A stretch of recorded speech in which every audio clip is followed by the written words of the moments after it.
Hi, I'm Keith McCullough. Welcome back. Today I'm with Charles Biderman. He's the founder and chairman of Trim Tabs. Many of you, I'm sure, are familiar with Charles's work. I wanted to just get into the market with him and a variety of issues that I'm sure you care about. So, Charles, thanks for making some time here. Oh, good to be with you. Coming all the way over from Sausalito, California to beautiful Stanford. I'm hearing you're going to move here, right? Yeah, well, I want to under one of the trees after I clear the snow. That's perfect. So let's just kind of get into the market. Like, what do you think's going on underneath the hood here from a fund flow perspective?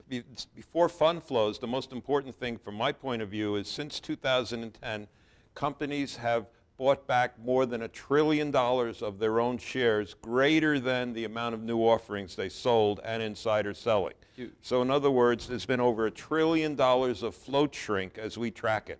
Mm-hmm.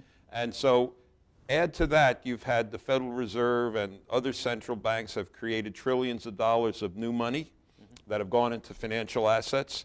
So what to me has been obvious has been going on. There's been more money chasing fewer shares. Mm-hmm.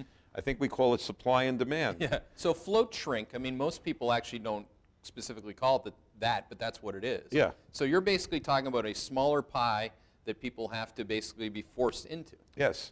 And the other part of it, float shrink, that most people don't realize, or about the market itself, I mean, I say that current price is a function of supply and demand of shares of stock and money, having nothing to do with earnings, interest rates, or expected future value of cash distributions. It has to do with supply and demand of shares of stock and money right now. And so while earnings analysis and stuff is good for differentiating between stocks or picking winners versus losers, for the market as a whole, all there is supply and demand. So you take float shrink, the supply piece is pretty straightforward. Now, how about the actual demand, the actual contrarian nature of where markets are versus where? Well, we have various. We have something we've generated called a demand index that tracks. So we track supply of new shares and the shrinkage and new offerings and insider activity, and then we also track flows. We track ETF flows, mutual fund flows, margin debt, all kinds of. We have 21 various indicators on relating to money flows that we track, and that gives us a demand index, which is very bullish right now, and that index has outperformed the market going back to when we started it in 08. Now, if you look at the demand index, is there one out of the 21 factors that jumps out, or is it the composite of the index? It's the composite, but one of the keys having to do with leveraged ETF flows are a great contrary indicator for obvious reasons. You think? Well, yeah. Yeah. Individual investors who go on leverage to buy ETFs when they're on one side, it's a terrific contrary indicator. Another thing we've discovered as a contrary indicator is large flows in a short period of time into regular ETFs. That's also a contrary indicator.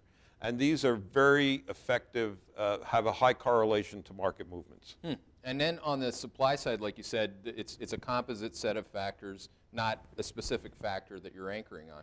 Well, yeah, we look at aggregate change in the number of shares in the market. We actually have that by ticker and by aggregate on a daily basis. We can tell you how many shares are in the stock market, in say the Russell 3000, every day. You're daily counting supply, basically, on that front. Yes, now, and demand. We count daily supply and demand. So how do you ever hear of that, supply and demand? Exactly. So what happens when you get a narrative of an IPO pipe that starts to build? Right. At what point do you think it'll actually, the delta or the rate of change will go to the positive given the amount of issuance? Well, there's actually been a positive issuance of shares so far in March. A positive to offset the degradation of the buybacks? Yes. And that's we've actually seen a very modest increase in the number of shares outstanding from an announced point of view. Yeah. We track announced for the short term. We can't see actual historic changes, which we can get from Qs and Ks and quarterly reports. So is this the first time that this has happened in the cycle? No, it happens once a year or so, and sometimes it goes away. Yeah. And sometimes it hasn't lasted for very long. We've seen a month long. Is there a seasonality to it, or not really? Bankers going on vacation? No, I think it's more a function that there's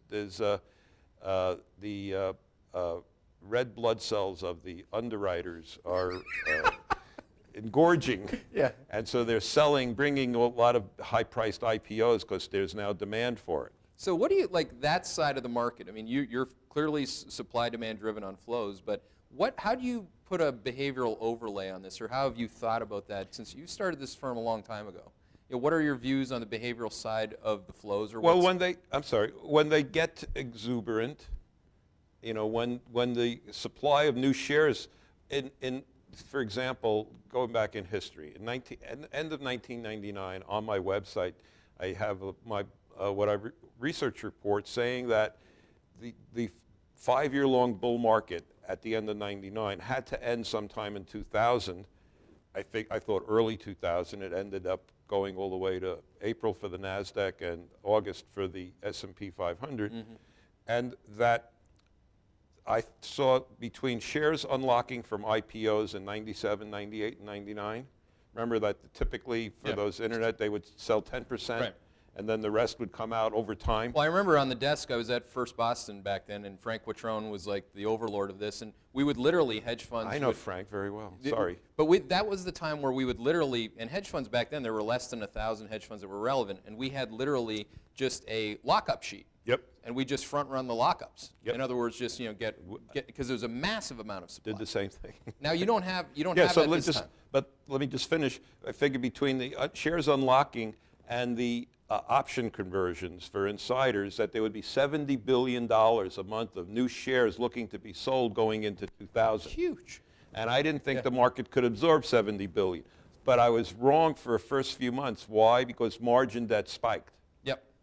And so people who had spent all their money on Cisco and Qualcomm at 100 or JDS Uniphase, picking names from the past, that they were borrowing to get in at the top. Yeah, exactly. Well, now today, I mean, a lot of people pull up this margin debt chart. I mean, it's frightening. But you also have Twitter and Facebook issue. You know, the stock's not all out there. I mean, yeah, but the one point about margin debt, it's not growing faster than the market yet. So you're looking at rate of change relative to the market's base. Actually, margin debt is bullish historically. When margin debt, as long as it doesn't go up a multiple of the market change. It's interesting you say that because I've overlaid it as well. It looks much more like a coincident indicator than it is right now. Yeah, well, as prices go up. But a guy who's just trying to go, hey, here's an oh my God chart. It just looks like a big chart, so I guess people think that it's some kind of a contrarian. Yeah, no, it's not. So you're looking for the rate of change in the market's gains relative to the ascent of that. Until it gets to where it's a multiple of the market change, it's actually a bullish indicator for the market if margin debt goes up. Nice. Now, on the question that I just asked with Twitter, Facebook, do you see any analog to the kind of the stock you can't see that's coming down the pipe relative to the 2000? It's nowhere near. It's a handful of big companies. Yes.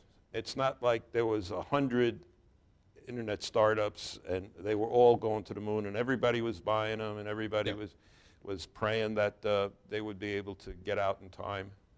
And the one caveat I do have for your viewers at this point in time, we're now March 20th, beware of the Ides of April. So if you go back in April 2000, I estimate that over $100 billion in NASDAQ stocks were sold early April to pay tax bills. Oh, interesting. So what a 5-year bull market trains you is don't sell until the last minute. So if people are holding on to their gains and plan on selling it at the last minute to pay their April 15th taxes due, we could see a significant sell-off or a downdraft that week, given that we've had a 5-year-long bull market. Well, that's an interesting call out in and of itself. So thanks for taking the time. Thanks for giving you all of your thoughts as usual. And thanks for having me. All right. That's it. If you have any questions, I'm at Keith McCullough. That's my Twitter handle. And this, of course, was Charles Biderman.